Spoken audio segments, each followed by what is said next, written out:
नमस्कार बच्चों, आप सबों का राणा बेसिक फिजिक्स में हार्दिक स्वागत है। हम लोग विद्युत बल रेखाओं के बारे में पढ़ लिए थे।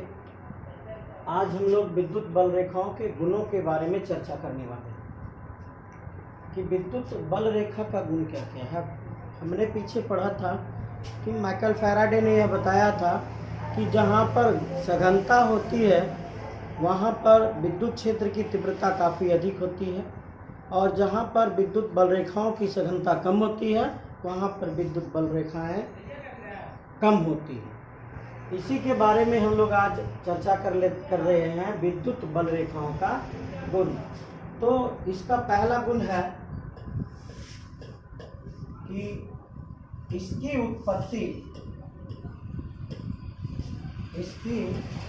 उत्पत्ति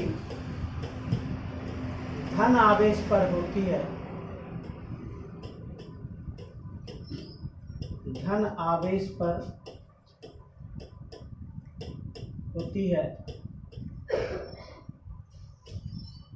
और यह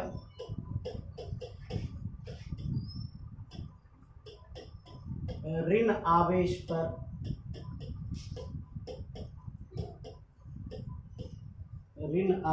पर समाप्त हो जाता है।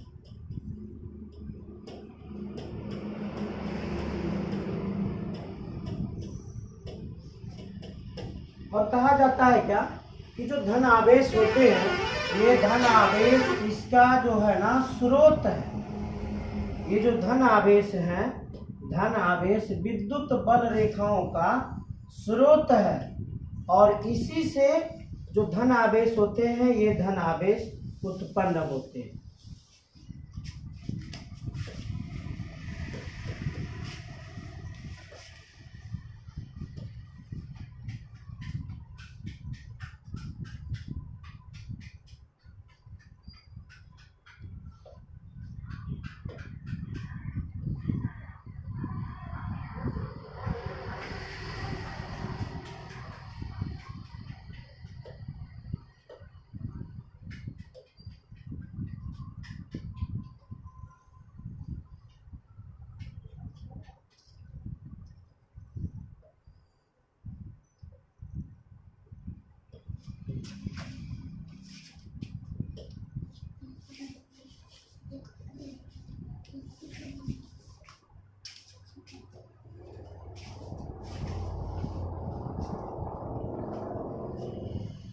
ये धन आवेश, ये प्लस क्यू आवेश है।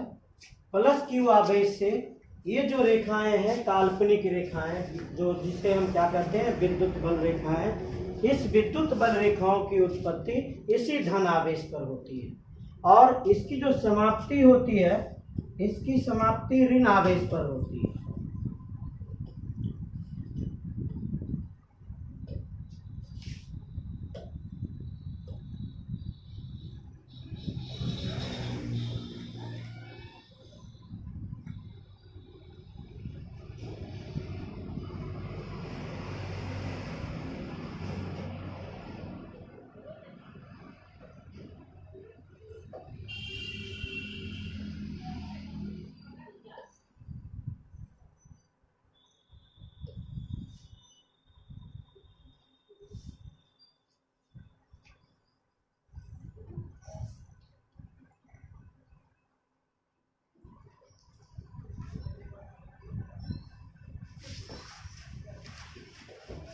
ये अगर प्लस माइनस क्यू आवेश है तो इसमें विद्युत बल रेखाएं इस प्रकार से होंगी, यानी ये बाहर की ओर लेकिन इसकी दिशा कहाँ होगी? अंदर की ओर। किस तरह? तो त्रिज्यतः अंदर की ओर। किस तरह? तो त्रिज्यतः। ये त्रिज्यतः बाहर की ओर और ये त्रिज्यतः अंदर की ओर। इसी को कहते हैं क्या कि इसकी उत्पत्ति धन आवेश पर होती है, और यह कहाँ जाकर समाप्त हो जाता है? ऋण आवेश पर जाकर समाप्त हो जाता है। इसको हम इस प्रकार से भी बता सकते हैं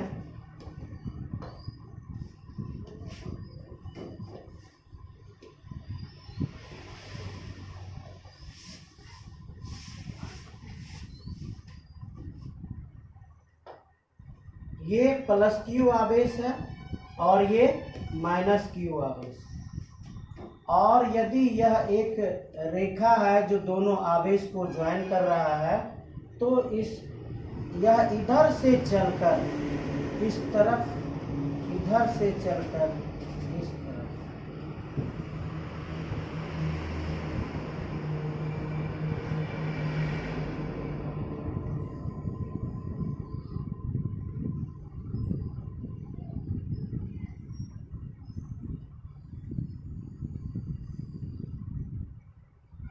सब में तीर इस तरह से धन आवेश से निकलती है, ऋण आवेश में समाती है और ऋण आवेश पर यह समाप्त हो जाता है। जैसे कि हम लोग यदि चुंबक को पढ़ेंगे तो चुंबक में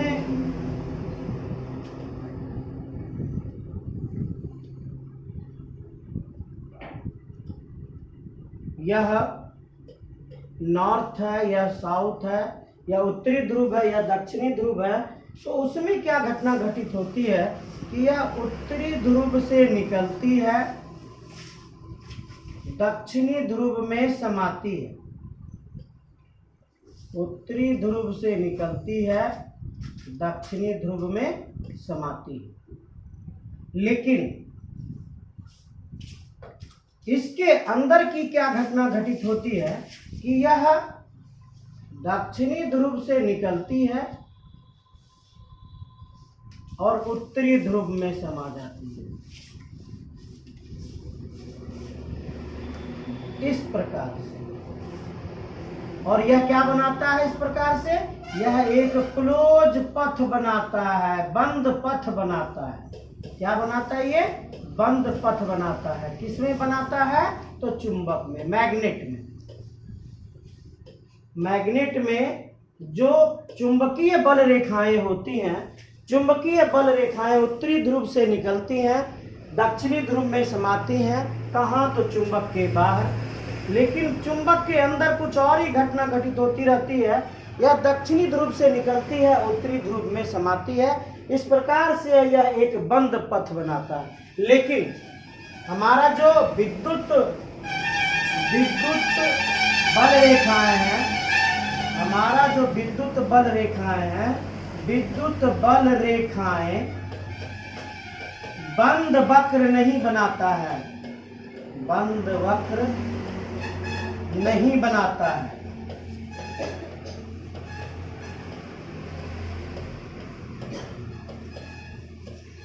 ये इसका दूसरा गुण हुआ कि विद्युत बल रेखाएं जो हैं यह बंद वक्र नहीं बनाता है। यह उत्तरी ध्रुव से निकलता है, उत्तरी ध्रुव कह रहे हैं, धन आवेश से निकलकर ऋण आवेश में समाता है। अंदर से इसका कोई ऋण आवेश से धन आवेश की ओर कोई दिशा नहीं होती है। अगले पॉइंट में आते हैं कि हमने जो पढ़ा था विद्युत क्षेत्र की तीव्रता दूरी का व्युत्क्रमानुपाती होता है। इसका क्या अर्थ है? इसका अर्थ है कि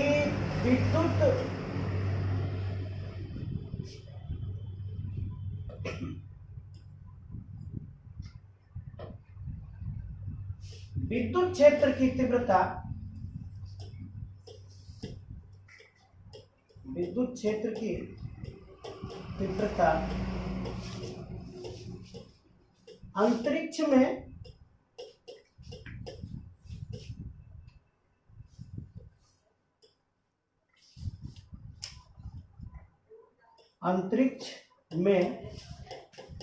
समाप्त नहीं होता है।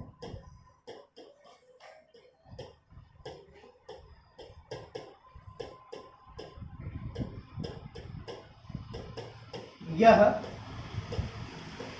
अनंत पर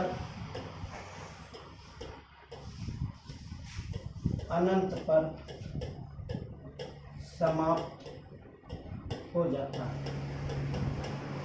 यह अनंत पर समाप्त हो जाता है। क्या कहना है? ये कहना है कि दूरी के बढ़ने पर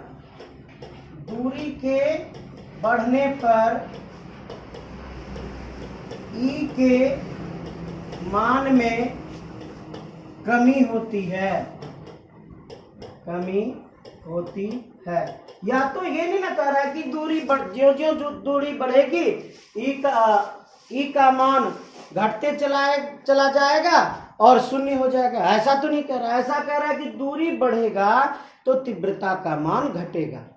जब दूरी का ही माप हम लोग नहीं कर पाएंगे, जब हम अनंत पर पहुंच जाएंगे, जब दूरी का माप ही नहीं होगा तो तीव्रता का माप ही नहीं होगा। जब तीव्रता का माप नहीं होगा तो इसको हम लोग क्या कह देते हैं, नगण्य, शून्य कह देते हैं। अर्थात तीव्रता का मान शून्य कब होता है, अनंत पर शून्य होता है। तीव्रता का मान शून्य कब होता है, तीव्रता का मान अनंत पर शून्य हो जाता है। तीसरा, अगले पॉइंट में आते हैं।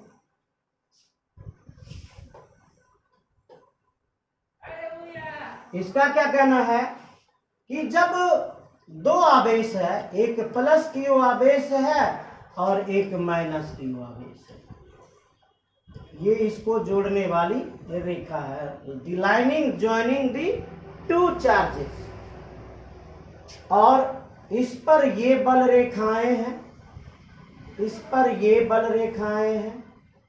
तो इस बल रेखाओं के किसी भी बिंदु पर यदि एक स्पर्श रेखा खींची जाए तो यह स्पर्श रेखा विद्युत क्षेत्र की तीव्रता की दिशा बतलाता है।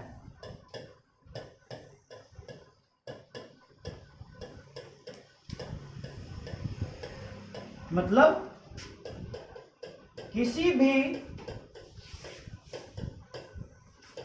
विद्युत बल रेखाओं पर, किसी विद्युत बल रेखा पर खींची गई स्पर्श रेखा, खींची गई स्पर्श रेखा विद्युत क्षेत्र की तीव्रता की दिशा को बताता है, दिशा को बताता है।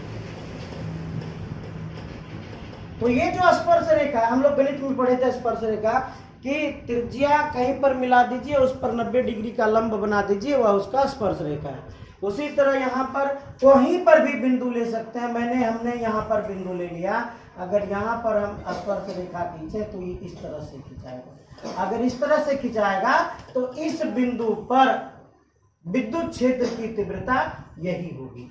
मतलब विद्युत बल रेखा है, उसके किसी भी बिंदु पर हम स्पर्श रेखा खींचते हैं तो वह स्पर्श रेखा जिस दिशा को बतलाएगा वह दिशा किसकी दिशा होगा, विद्युत क्षेत्र की तीव्रता की दिशा होगा। यह अगला पॉइंट है। इसके बाद का अगला पॉइंट है कि भाई जो विद्युत बल रेखाएं हैं वह एक दूसरे को कभी नहीं काट सकती। विद्युत बल रेखाएं, विद्युत बल रेखाएं एक दूसरे को नहीं काट सकती।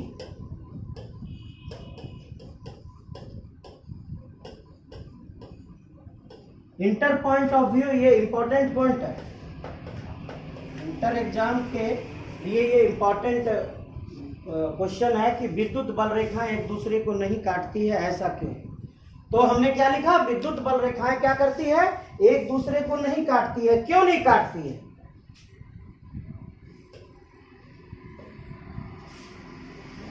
क्योंकि कटान बिंदु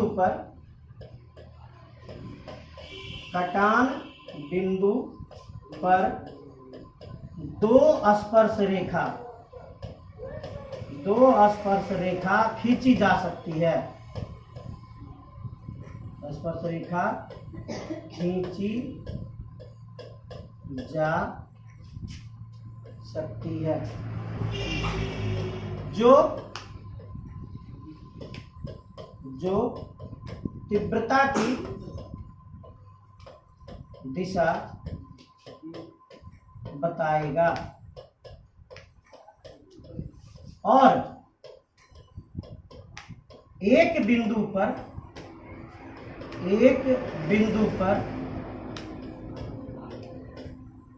तीव्रता की दो दिशा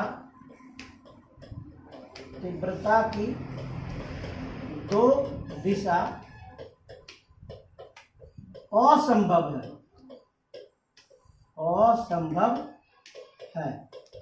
अतः दो बल रेखाएं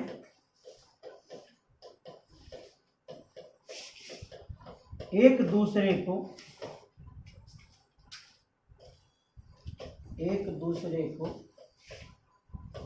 कभी नहीं काट सकता, कभी नहीं काट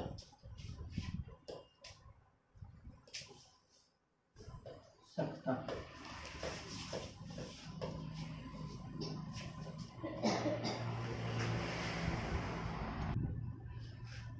आइए इसको समझते हैं कैसे। तो ये एक बल रेखा ये है और एक बल रेखा ये क्या किया, दोनों एक दूसरे को एक बिंदु पर काट दिया। तो इसके कारण जो इसका स्पर्श रेखा होगा, उस स्पर्श रेखा की दिशा किस ओर होगी? तो इसके कारण इसके स्पर्श रेखा की दिशा इस ओर होगी। लेकिन ये जो ऊपर वाली लाइन है, इसके कारण स्पर्श रेखा की दिशा इस ओर होगी। तो एक ही बिंदु पर विद्युत क्षेत्र की तीव्रता की दो दिशा हो गई। एक बिंदु पर विद्युत क्षेत्र की तीव्रता की दिशा दो संभव नहीं है। यही कारण है कि विद्युत बल रेखाएं एक दूसरे को कभी नहीं काटती है। अब इसके ऊपर आपको एक और फिगर बना के दिखाते हैं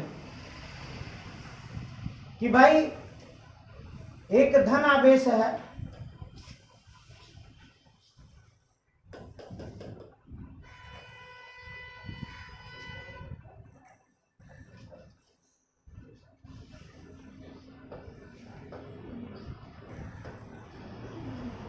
एक धन आवेश यहां पर मौजूद है और दूसरा धन आवेश यहां पर मौजूद है। इससे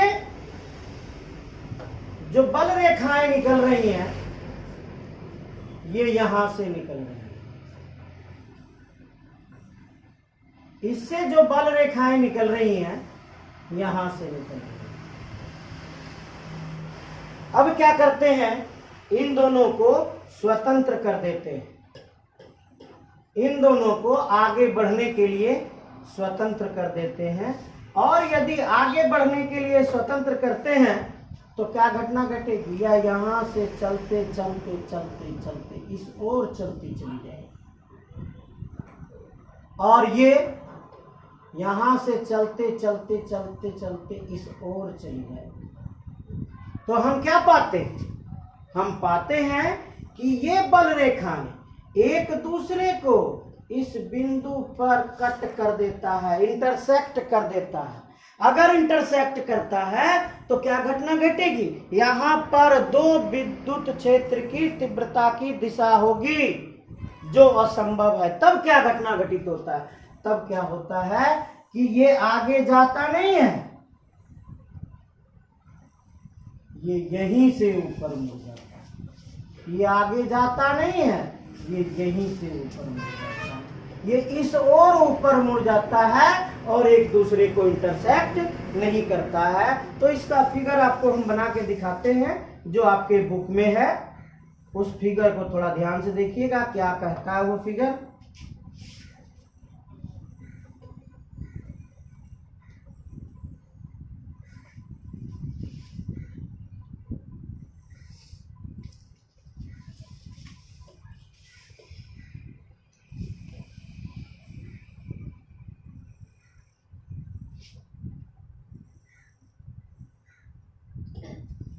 ये भी प्लस क्यू आवेश है, ये भी प्लस क्यू आवेश है।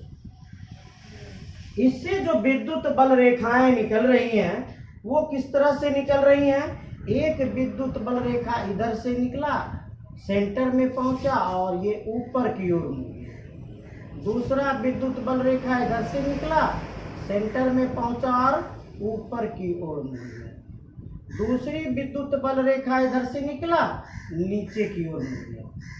इधर से निकला और ये भी नीचे की ओर मुड़ गया। अब जो आपका जो सेंटर पॉइंट बचा है इसको हम ब्लू रंग से डाल दें यहाँ पर। ये थोड़ा फिगर गलत लग रहा है, अच्छा देखते हैं।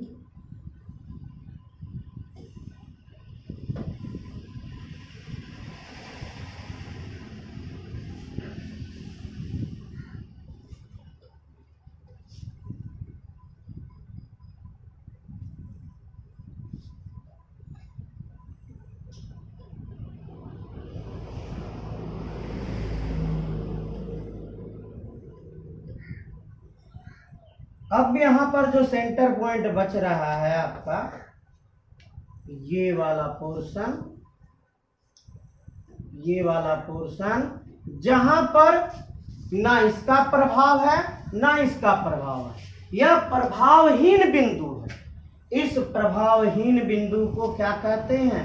इस प्रभावहीन बिंदु को उदासीन बिंदु कहते हैं। उदासीन बिंदु। अब आप कहोगे कि ऐसी घटना क्यों घटी? ऐसी घटना इसी के कारण घटी कि अगर ये जो चला ये भी इधर चलता होता और ये भी इधर चलता होता तो दोनों एक दूसरे को क्या करता? इंटरसेक्ट करता। ये इंटरसेक्ट कर नहीं पाया, क्या हुआ? दोनों एक दूसरे से अलग हट गया। यहाँ दोनों एक दूसरे से अलग हट गया और कहाँ की ओर चला गया? ऊपर की ओर चला गया। उसी तरह ये दोनों एक दूसरे से हट के कहाँ चला गया? ऊपर की ओर चला गया। अब इस तरह से आपके बुक में बहुत सारी इस तरह से रेखाएं निकली हुई होंगी।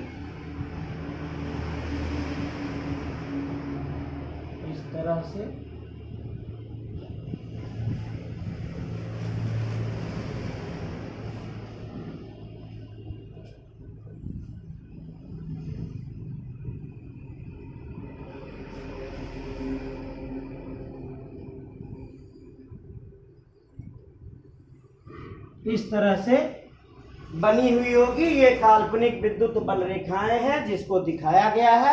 ये काल्पनिक बल रेखाएं अगर धन आवेश और धन आवेश के कारण होता है तो वह एक दूसरे से अलग हटकर ऊपर चला जाता है। वहीं अगर ऋण आवेश होता, एक धन आवेश होता और एक ऋण आवेश होता तो क्या घटना?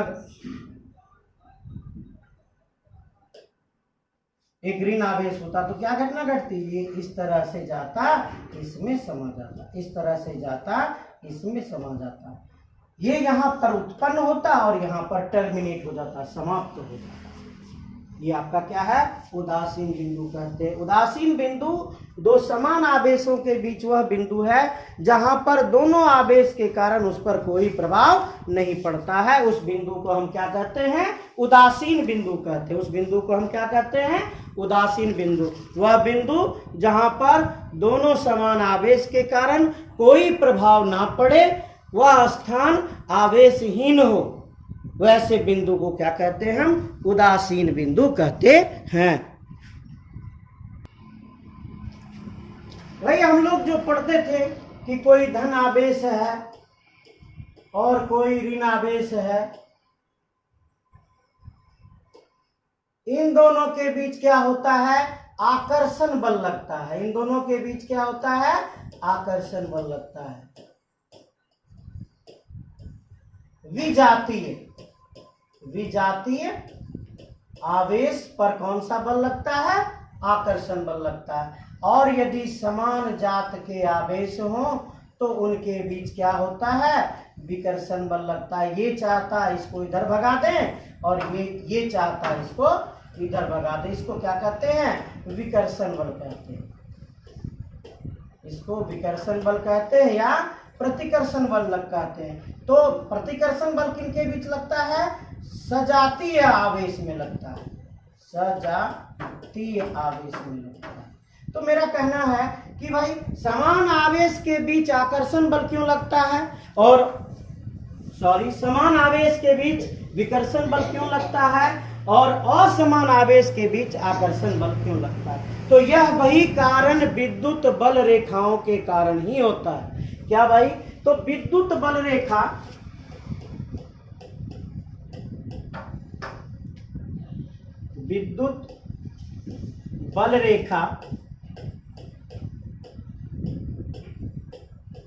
लंबाई के अनुदिश सिकुड़ने का प्रयास करता है। लंबाई के अनुदिश सिकुड़ने का प्रयास करता है।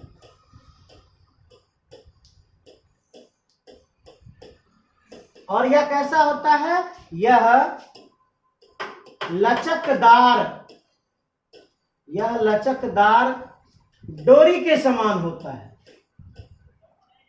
डोरी के समान होता है। यही कारण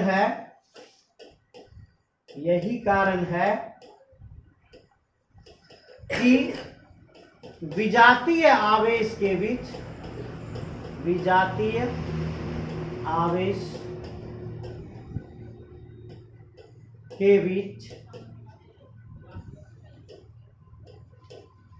आकर्षण होते हैं।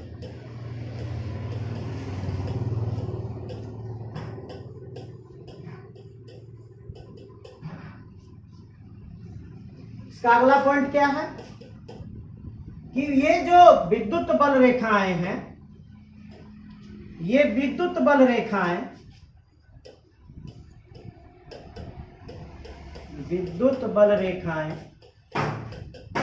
लंबाई के लंबवत फैलने का प्रयास करता है। लंबाई के लंबवत फैलने का प्रयास करता है।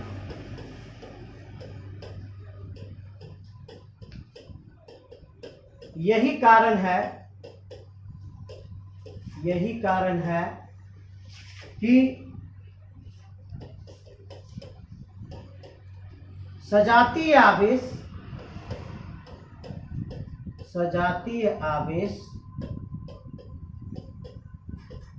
के बीच विकर्षण होते सजातीय आवेश के बीच विकर्षण होते हैं।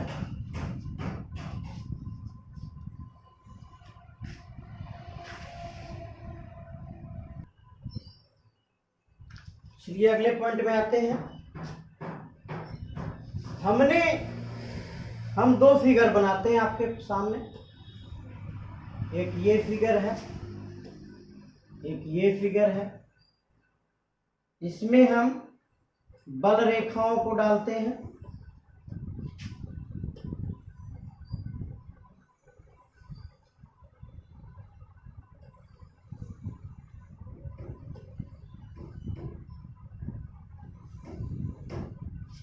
इसके अंदर प्लस क्यू आवेश है। यही कारण है बल रेखाओं की दिशा बाहर की ओर है।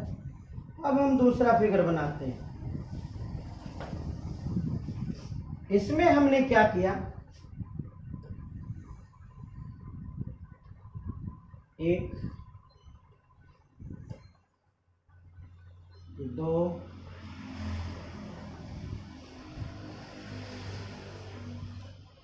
तीन, चार, पाँच,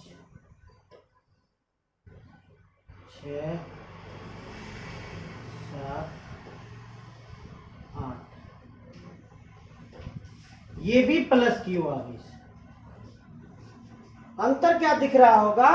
अंतर दिख रहा है कि इसमें जो बल रेखाओं की संख्या है वो 4 है और इसमें बल रेखाओं की संख्या 8 है।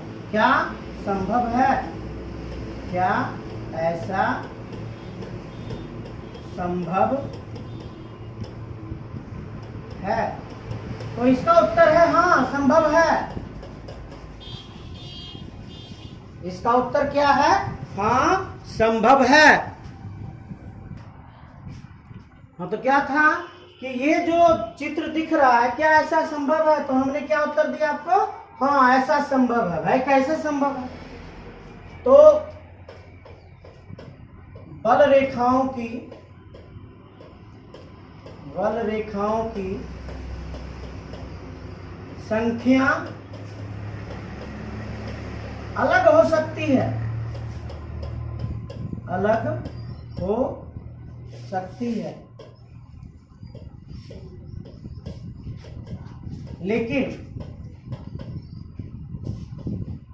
लेकिन घनत्व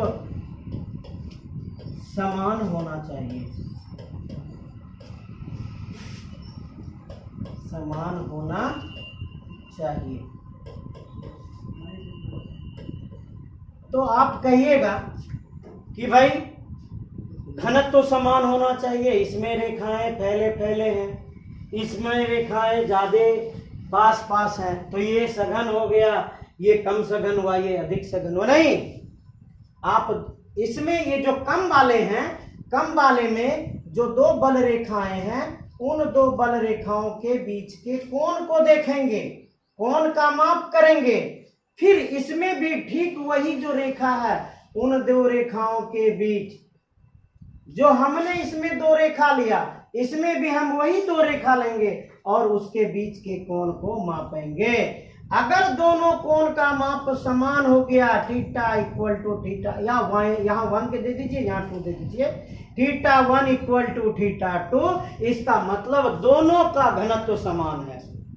घनत्व समान होगा, रेखा का मान हम जितना भी खींच सकते हैं, इसमें अगर 15 चाहे तो 15 खींचेंगे और इसमें 75 खींच देंगे, कोई दिक्कत नहीं है। लेकिन घनत्व, बशर्ते घनत्व क्या होना चाहिए? समान होना चाहिए। तो हम ऐसा कर सकते हैं, ऐसा संभव है। तो इसका मतलब है कि हमारा दोनों चित्र सही है, दोनों चित्र सही है। कब? जब घनत्व समान हो। जब घनत्व समान हो तो हमारा दोनों चित्र सही है।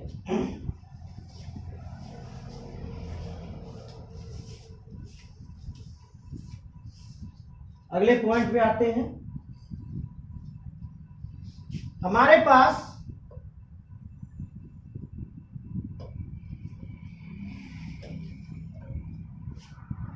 पास दो आवेश हैं, दोनों की त्रिज्या समान है।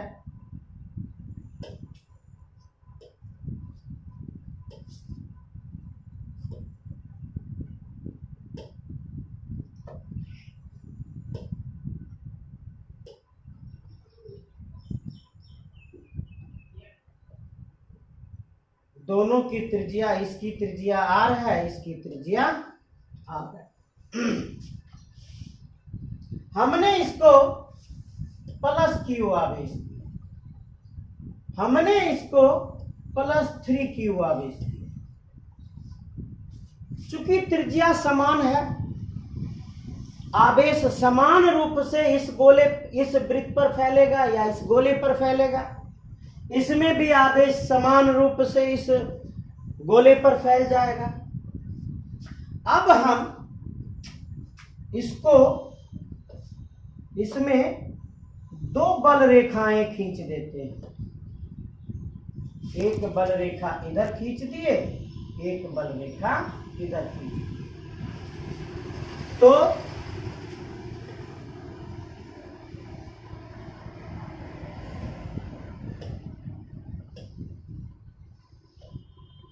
ये r बराबर r है, दोनों की त्रिज्या समान है। तो बताएं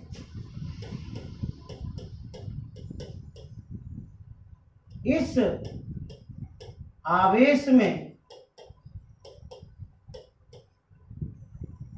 बल रेखाओं की संख्या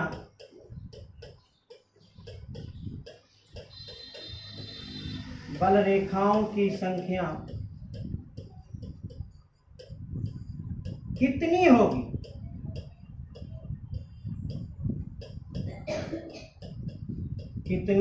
होगी?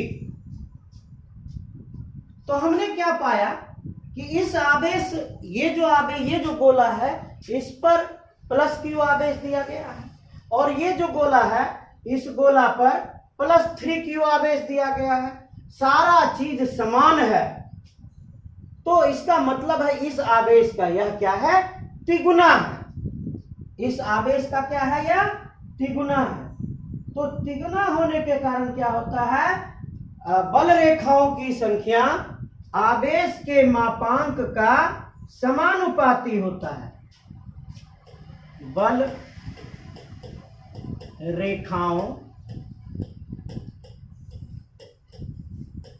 की संख्या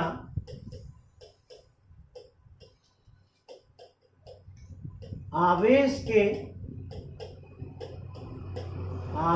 के मापांक का समानुपाती होता है।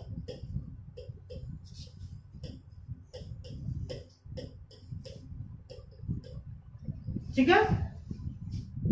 तो भाई हमने क्या देखा कि एक आवेश था, एक कूलाम का आवेश था, तो इसमें कितनी बल रेखाएं थी? इसमें 2 बल रेखाएं थी। और क्या कहता है? आवेश के मापांक का समानुपाती होता है। इसमें कितना आवेश हो गया? तिगुना आवेश हो गया, यानी प्लस 3 कूलाम। तो यह समानुपाती होगा किसका? बल रेखाओं की संख्या का। तो इसमें 2 था, तो इसमें कितना हो जाएगा? 2 गुना 3। इसमें कितनी बल रेखाएं होंगी? 6 बल रेखाएं होंगी। इसमें कितनी बल रेखाएं होंगी? 6 बल रेखा होगा, क्योंकि बल रेखाओं की संख्या क्या होता है? आवेश के मापांक का समानुपाती होता है। आइए इस पर एक क्वेश्चन को सॉल्व करते हैं कि भाई एक आवेश है ये प्लस क्यू, और दूसरा आवेश है ये भी प्लस क्यू, ये माइनस क्यू।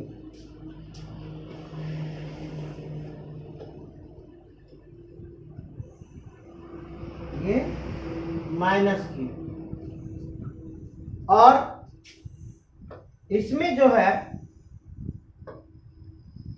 लाइन दोनों आवेश को जोड़ने वाली यह रेखा, इस रेखा का काम क्या है? दोनों आवेश को जोड़ देना।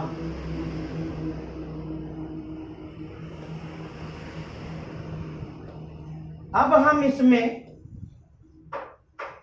बल रेखा बनाते हैं।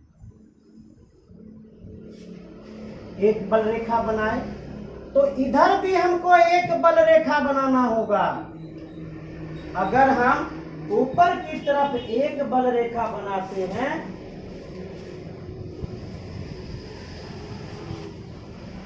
तो नीचे भी हमको बल रेखा बनाना होगा, क्योंकि दोनों आवेशों को जोड़ने वाली रेखा का विद्युत बल रेखा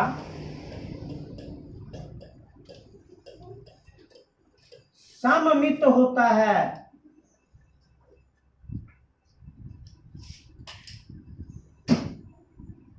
सममित होता है। अगर हम इधर एक रेखा और ड्रॉ कर दें तो क्या करना होगा? आपको नीचे भी एक रेखा ड्रॉ करना होगा। अगर हम इधर एक रेखा ड्रॉ कर दें तो हमें इधर भी एक रेखा ड्रॉ करना पड़ेगा। और क्या दिया? यहां पर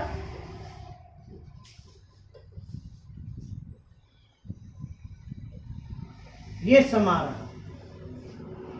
आपको कहता है, आपको क्वेश्चन देता है कि Q1 प्लस Q और माइनस Q का अनुपात क्या होगा। आपको इसको चित्र को देखकर निर्णय लेना होगा।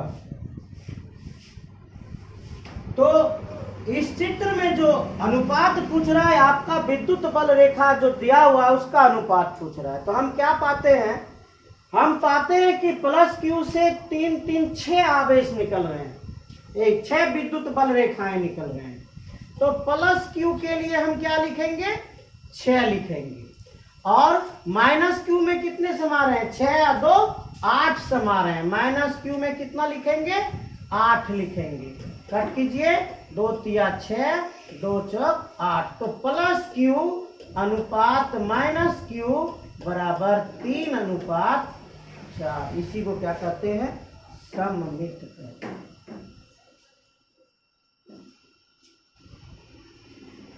अब इस पर सघनता के कारण भी एक क्वेश्चन को बना सकते हैं। अब चाहे तो उसको देख सकते हैं। देखिए कि भाई आपके पास यहां पर प्लस Q आवेश था और दूसरी तरफ प्लस Q लीजिए या Q1 ले लीजिए, ऐसे कर देते हैं।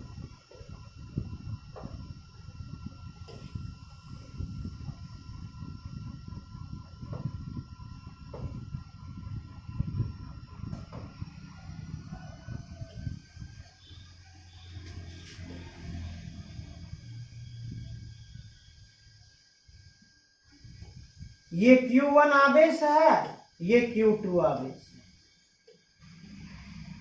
और इसको जो ज्वाइनिंग करने वाला लाइन है,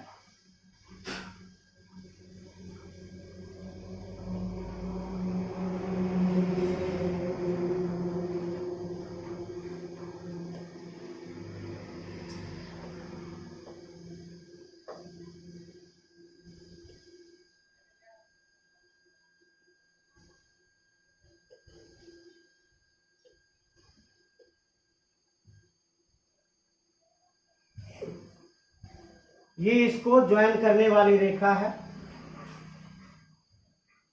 अब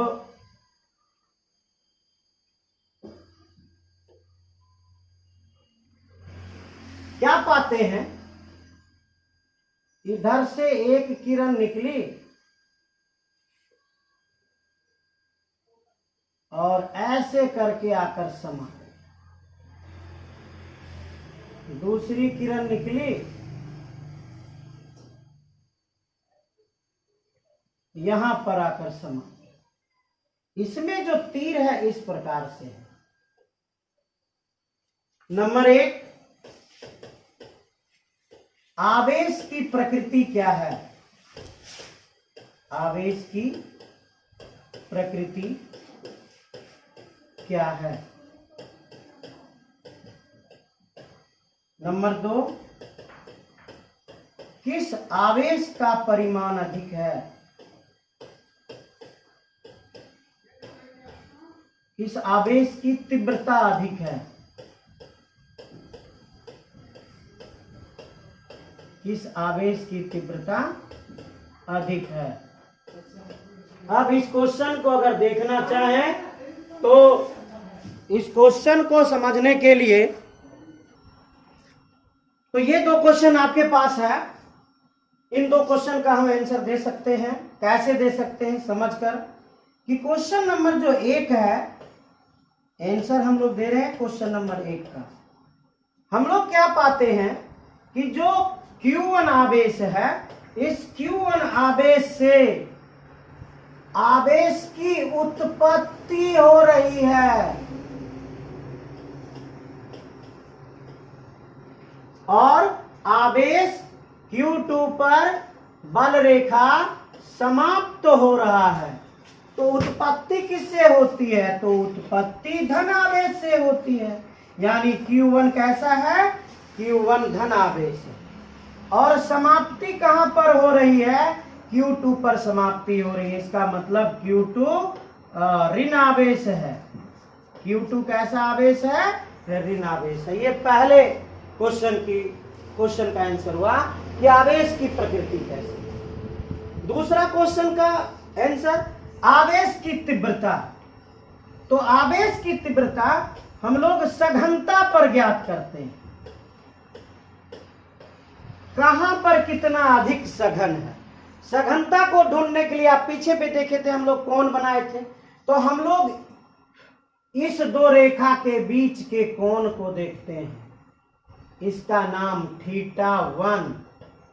और फिर इन दोनों के बीच के कोण को देखते हैं। इसका नाम θ2। क्वेश्चन नंबर 2 का आंसर देने जा रहे हैं।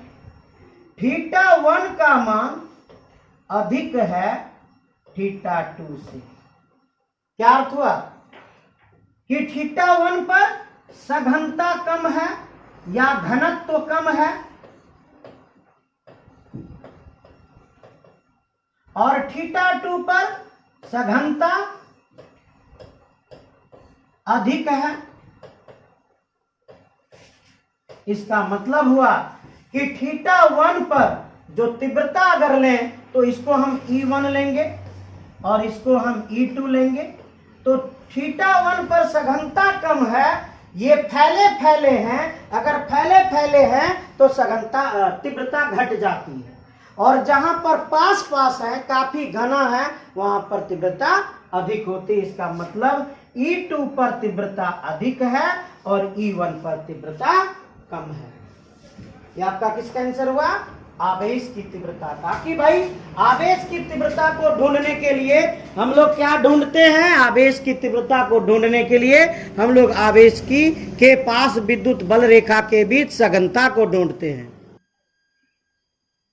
और इस क्वेश्चन में आप दोनों आवेश के मापांक के बीच भी संबंध को स्पष्ट कर सकते हैं। कैसे भाई?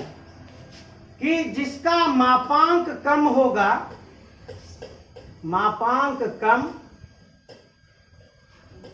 बल रेखाएं कम, बल रेखाएं कम, मापांक अधिक, मापांक अधिक, बल रेखाएं, बल रेखाएं अधिक। चलिए तो इस चीज को देखते हैं।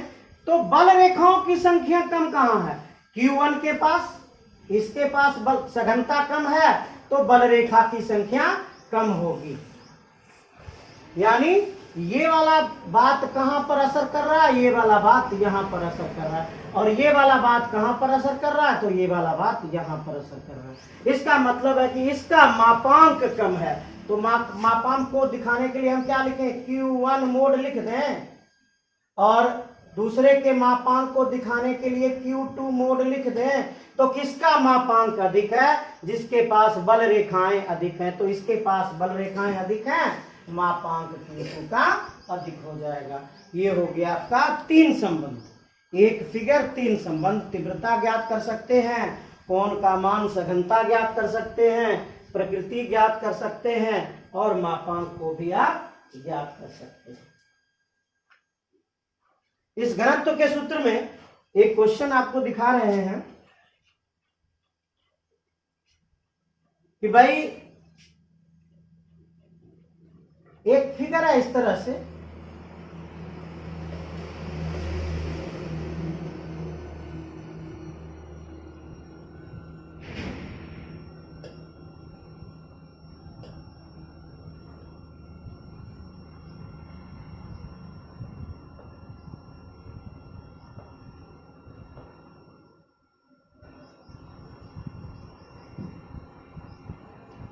इसमें इस तरह से दिखाया गया है कि ऊपर की जो रेखा है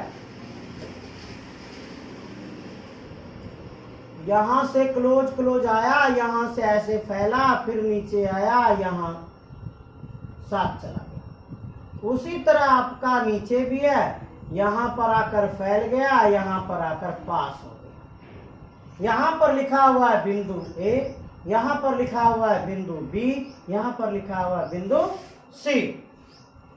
आपको यह ढूंढना है कि किस स्थान की तीव्रता, यानी तीव्रता का तुलना करना है, तीव्रता की तुलना करें। तो तीव्रता की तुलना हम कहां कहां करेंगे? 3 स्थान पर करेंगे। कौन कौन से 3 स्थान है? वो 3 स्थान आपका बिंदु ए है तो तीव्रता ई ए हो गया, बिंदु बी है तो तीव्रता ई बी हो गया, बिंदु सी है तो तीव्रता ई सी हो गई। इन 3 बिंदुओं के तीव्रता की तुलना करना है। तो हम क्या देख रहे हैं कि यहां पर, यहां से यहां तक सघनता या घनत्व अधिक है। फिर हम इसको देख रहे हैं, यहां से यहां तक, इसमें भी घनत्व अधिक है। क्यों घनत्व अधिक है? तो देखिए ये कितने पास पास हैं, ये कितने पास पास हैं, पास पास हैं, घनत्व अधिक है, पास पास हैं, घनत्व अधिक। लेकिन यहां पर देखिए कितना बड़ा फैलाव हो गया, फैलाव हो गया मतलब ये एक दूसरे से दूर हट गया। किस पोर्शन में? तो इस पोर्शन में। इस पोर्शन को देखिए, इसमें कितना फैलाव, इसका मतलब यहाँ का घनत्व कम है। और आप इसका संबंध पीछे देखे ही हैं, घनत्व कम है तीव्रता कम होगी, घनत्व कम है तीव्रता कम होगी। तो सबसे कम तीव्रता किसकी होगी? सबसे कम तीव्रता ई बी की होगी, यानी ई ए की तीव्रता अधिक होगी ई बी की तुलना में, और ई सी की तीव्रता ई बी की तुलना में अधिक होगी। सबसे कम तीव्रता किसकी होगी? ई बी की।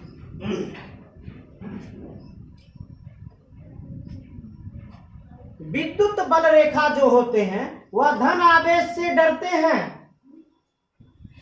विद्युत बल रेखाएं धन आवेश से डरते हैं। कैसे डरते हैं वो आपको हम दिखाएं।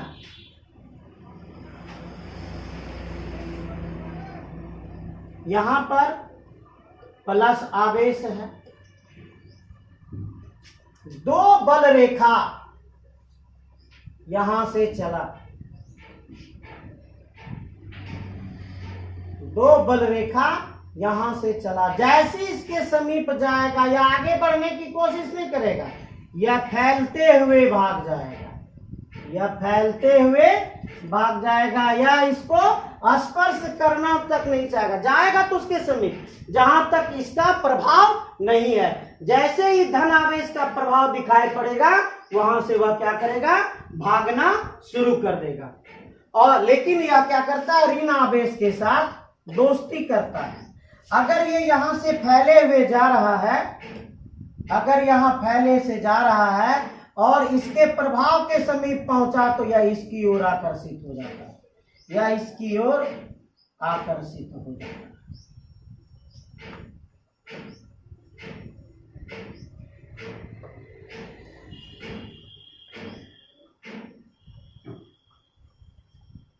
तो ऋण आवेश की ओर यह आकर्षित होता है और धन आवेश से यह दूर भागता है। यहां पर क्या हुआ? दूर भागना, और यहां पर क्या हुआ? नजदीक आना।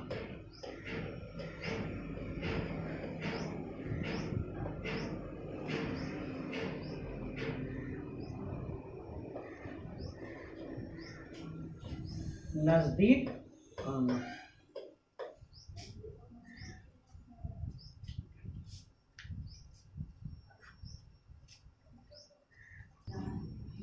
चलिए अगले में आते हैं। अगले पार्ट में आपको कुछ रेखाएं दी हुई हैं,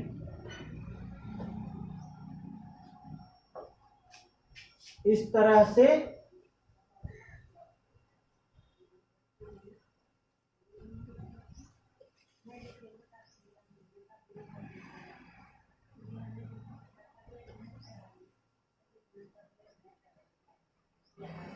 कुछ रेखाएं दी हुई हैं। अब यदि ये सभी रेखाएं कौन सी रेखाएं, ये बल रेखाएं हैं। ये कौन सी रेखाएं हैं? ये बल रेखाएं हैं। और ये सभी बल रेखाएं कैसे हैं? ये सभी बल रेखाएं समांतर हैं। ये सभी रेखाएं क्या हैं? समांतर हैं, अर्थात ये सभी बल रेखाएं एक दूसरे को कभी नहीं काट सकती। और क्या? बीच की दूरी समान है। बीच की दूरी समान है, मतलब यहां से यहां की दूरी अगर d है तो ये दूरी भी d होनी चाहिए और ये दूरी भी d होनी चाहिए। सभी सबों के बीच की दूरियां समान है, लंबाई समान है। लंबाई समान है। लंबाई समान होने का अर्थ क्या है? परिमाण समान है। परिमाण समान है। ये जो लंबाई है, ये लंबाई जिसमें आप तीर लगाए हैं, तो ये जो लंबाई है, ये लंबाई क्या होनी चाहिए? सबों की लंबाई समान होनी चाहिए। अगर समान लंबाई का होगा तो परिमाण समान होगा। सबों की दिशा समान होगी। सबों की दिशा समान होगी।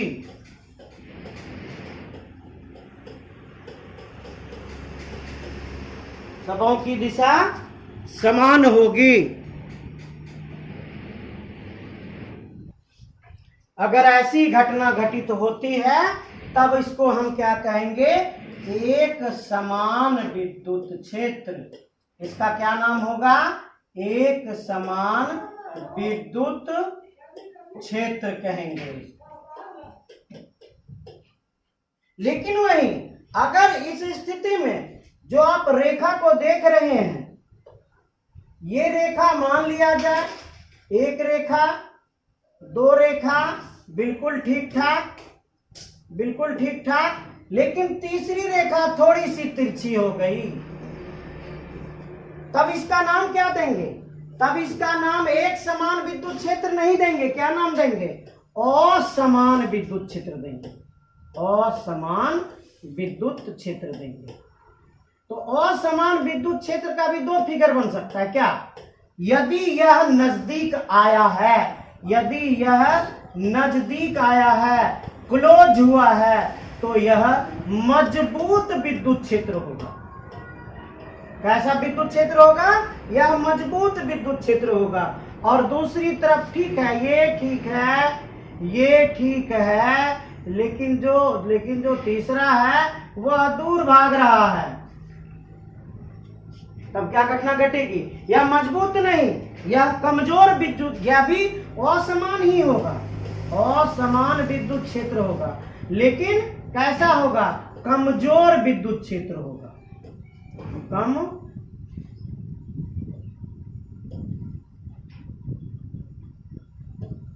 कमजोर विद्युत क्षेत्र होगा।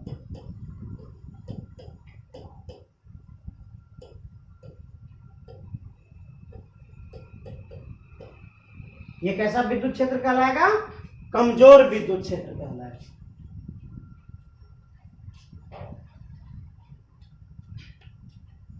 अगले पॉइंट में आते हैं। यदि कोई चालक है,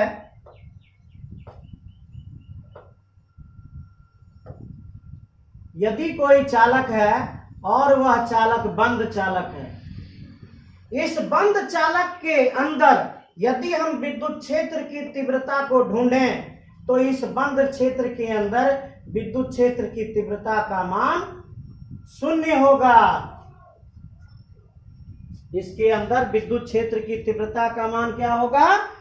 0 होगा।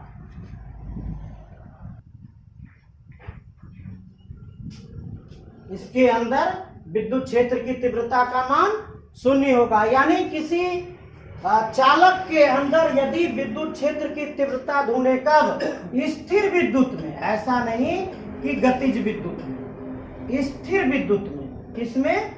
स्थिर विद्युत में किसी भी बंद चालक के अंदर विद्युत क्षेत्र की तीव्रता का मान 0 होता है।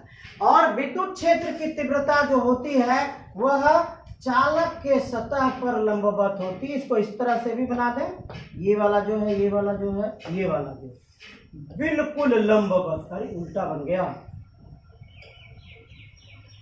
बिल्कुल लंबवत होगा, बिल्कुल लंबवत होगा, बिल्कुल लंबवत होगा। कितने डिग्री का कोण बनाएगा ये बिल्कुल 90 डिग्री का कोण इसके सतह पर बनाएगा। कितने डिग्री का कोण? बिल्कुल 90 डिग्री का कोण इसके सतह पर बनाएगा। यानी विद्युत क्षेत्र की तीव्रता किसी भी चालक के सतह पर हमेशा कैसा होता है? हमेशा लंबवत होता है। इतना सारा हम लोग क्या पढ़े? विद्युत क्षेत्र तीव्रताओं, विद्युत बल रेखाओं के गुणों को पढ़े। आज के लिए इतना ही, धन्यवाद। शेष अगले वीडियो में देखेंगे।